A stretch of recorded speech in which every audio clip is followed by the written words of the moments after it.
morning. We had another frost last night, or rather this morning. I think it comes in the morning. It's pretty much gone now. You can see still in the shadow there's a bit here. Even though the temperatures were lower, supposedly, last night, the frost was stronger this morning because it was actually on our car as well.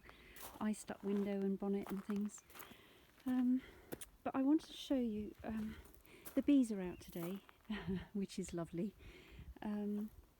But the garden, unfortunately, see these, I think they're called pig's ear succulents. They were just coming into bloom, you can see, but of course they got frosted. The first cold night they went. And also we've got a geranium over here, which the flowers got frosted. We also had the money plant, the jade plant here. That was just all coming into flower. You can see the buds are still there and they feel okay, but the rest of it, well, that one does anyway, but this one obviously is looking very, I don't think they're going to come back. We have got green growth underneath, but you can see all these succulents, which would normally be giving the bees nectar and pollen at the moment, they've all gone over. So here, which is in the shade of the earthship a bit, so it's a bit protected, some of them have survived. And we've got the one down here, which is right under the shade, really sheltered, which is where I've put all my pot plants at the moment, because I know that that's a extra sheltered bit. I actually saw a blackcap drinking out of these little flowers yesterday. So it's feeding birds as well, which is nice. But it's not guaranteed because of it just doesn't like it when it gets down to what, 2, 1, 0. We've gone on under 0 as well. We went down to something like -1.1 or something around there. Anyway, I wanted to show you a plant that has survived it with flowers, that is in a really exposed area. It's this one.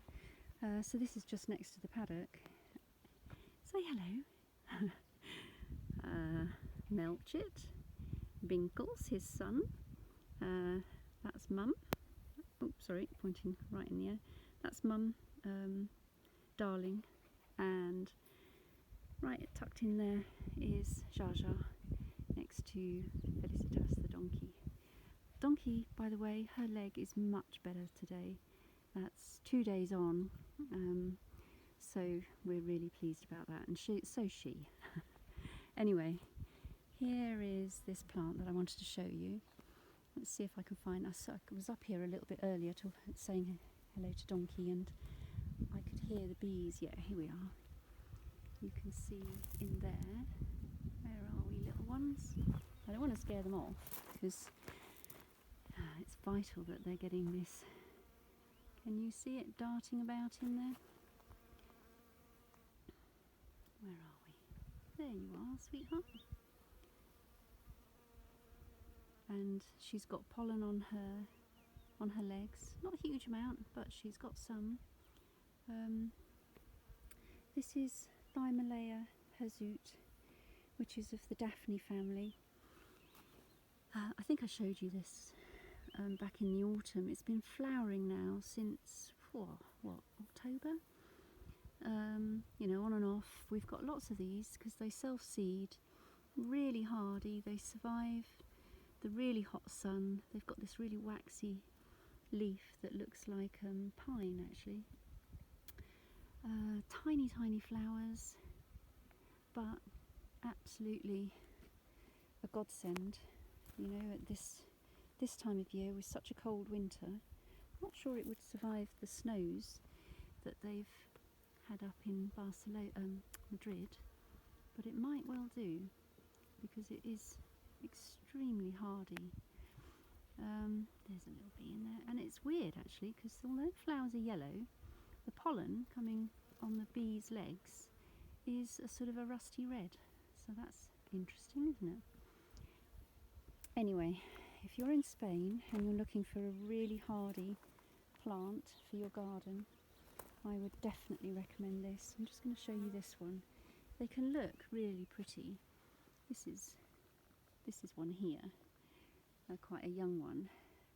They have quite a nice shape. They've got waxy leaves. They're evergreen. Like I say, flowers all through the winter for the bees. So absolutely brilliant in your garden.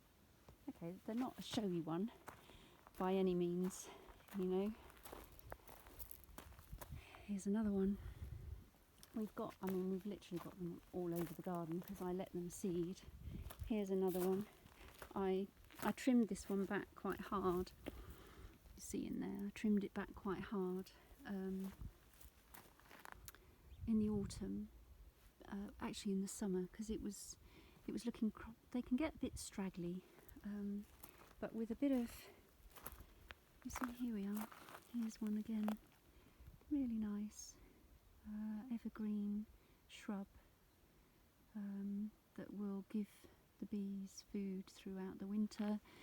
It'll give you colour throughout the summer and winter. So there we are, Thymelaea hazut. I think that's how you pronounce it. Don't hold me on the pronunciation. I'll pop up the spelling of it when I go back in and edit this video. Okay, we're sort of down at the very end almost of the reserve. I just wanted to show you, these are all the Thymelaeas. Lots and lots of them all growing wild here. All of these along here, and they have a lot of bees in them. Well, a lot. There's maybe 2 or 3 per plant. You might be able to hear them. I'm not sure if I can actually. Oh, here we are. Here we are. Interesting about the red pollen. Yellow flowers, red pollen. Can you see the red pollen on her back legs? So, yeah, just wanted to show you that they grow wild. We've had a frost. We've had 2 weeks of really cold weather. Frosts, minus, I think it got down to -1 at one point. So very cold. And these are these wonderful plants that don't look like anything are providing so much food for the bees. So if you can spare a place in your garden for a few of them, if you're living in this area, then they'll certainly be great for your local bee colonies.